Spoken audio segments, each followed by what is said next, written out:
হলকের বাংলাদেশে এসে দেশের বিভিন্ন দর্শনীয় জায়গা দেখার ইচ্ছা জাগল।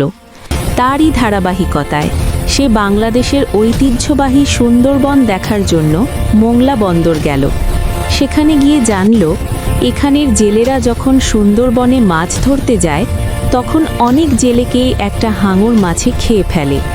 হল্ক ডিসিশন নিল, এই হাঙর মাছকে ধরে এই এলাকার জেলেদের হাঙরের ভয় থেকে মুক্ত করব।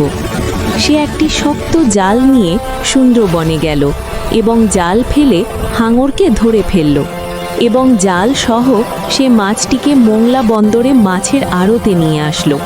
এদিকে গ্রামবাসী জেনে গেছে মোংলায় হাল্ক এসেছে এবং সুন্দরবনের নদীতে গিয়ে সেই ভয়ঙ্কর হাঙরটাকে ধরে নিয়ে মোংলা বাজার মাছের আড়তে আনছে।